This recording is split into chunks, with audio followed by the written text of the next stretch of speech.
IndiGo വിമാനത്തിൽ youth Congress പ്രവർത്തകരെ മർദ്ദിച്ച കേസിൽ ഇ.പി. ജയരാജന് പോലീസ് നൽകിയ ക്ലീൻ ചിറ്റ് മടക്കി പെട്ടിയിലാക്കിക്കൊള്ളാൻ പറഞ്ഞിരിക്കുകയാണ് Thiruvananthapuram judicial first class magistrate കോടതി.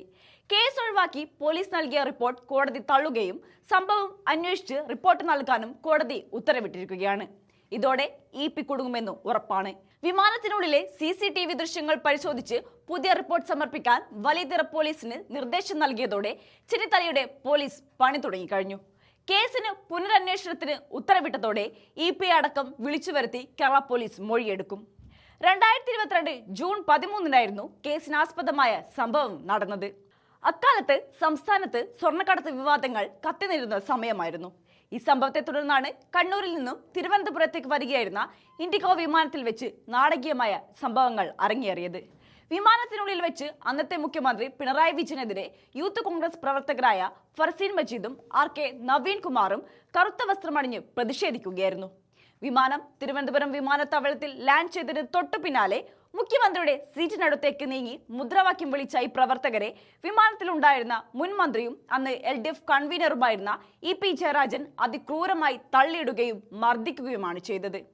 വിമാനത്തിനുള്ളിൽ ഉണ്ടായിരുന്ന മറ്റൊരു യാത്രക്കാരൻ ഈ ദൃശ്യങ്ങൾ മൊബൈൽ ക്യാമറയിൽ പകർത്തിയതോടെ സംഭവം ലോകമെമ്പാടും അതിവേഗം പ്രചരിക്കുകയും വലിയ രാഷ്ട്രീയ കോളിളക്കങ്ങൾക്ക് കാരണമാവുകയും ചെയ്തു. വിമാന കമ്പനിയായ ഇൻഡിഗോ ജയരാജന് യാത്രാവിലക്ക് ഏർപ്പെടുത്തതടക്കമുള്ള കടുത്ത നടപടികളിലേക്ക് കാര്യങ്ങൾ നീങ്ങി. തുടർന്ന് തങ്ങളെ വിമാനത്തിൽ വെച്ച് ക്രൂരമായി മർദ്ദിച്ച ഇ.പി. ജയരാജനും ഗൺമാനുമെതിരെ നടപടി സ്വീകരിക്കണമെന്നാവശ്യപ്പെട്ട് ഫർസീൻ മജീദ് ഉൾപ്പെടെയുള്ളവർ വലിയതുറ പോലീസിൽ പരാതി നൽകി. എന്നാൽ രാഷ്ട്രീയ സമ്മർദ്ദങ്ങൾക്ക് വഴങ്ങി കേസ് അട്ടിമറിക്കാനാണ് പോലീസ് തുടക്കം മുതൽ ശ്രമിച്ചത്. ജയരാജനെതിരെ കുറ്റം ചുമത്താൻ തെളിവുകളില്ലെന്നും കേസെടുക്കാൻ സാധിക്കില്ലെന്നുമുള്ള റിപ്പോർട്ടാണ് പിണറായിയുടെ പോലീസ് കോടതിയിൽ സമർപ്പിച്ചത്. അന്നത്തെ പോലീസ് തയ്യാറാക്കിയ ഈ ക്ലീൻ ചിറ്റ് റിപ്പോർട്ടാണ് ഇപ്പോൾ കോടതി ഇടപെട്ട് പൂർണ്ണമായും പൊളിച്ചടക്കിയിരിക്കുന്നത്. കേസ് അത്ര എളുപ്പത്തിൽ എഴുതിത്തള്ളാൻ സാധിക്കില്ലെന്നും പരാതിക്കാരുടെ ഭാഗം കൃത്യമായി പരിശോധിക്കണമെന്നും കോടതി നിലപാട് സ്വീകരിച്ചു.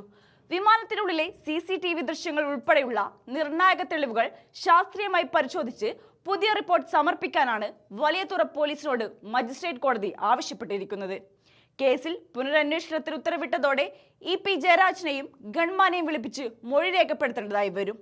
നിയമവ്യവസ്ഥയെ അട്ടിമറിച്ച് രക്ഷപ്പെടാൻ നോക്കിയ ഇ.പി. ജയരാജനെ കാത്തിരിക്കുന്നത് ഇനി കടുത്ത നിയമ നടപടികളും വിചാരണയുമാണെന്ന സൂചനയാണ് കോടതിയുടെ ഈ ശക്തമായ ഉത്തരവ് നൽകുന്നത്.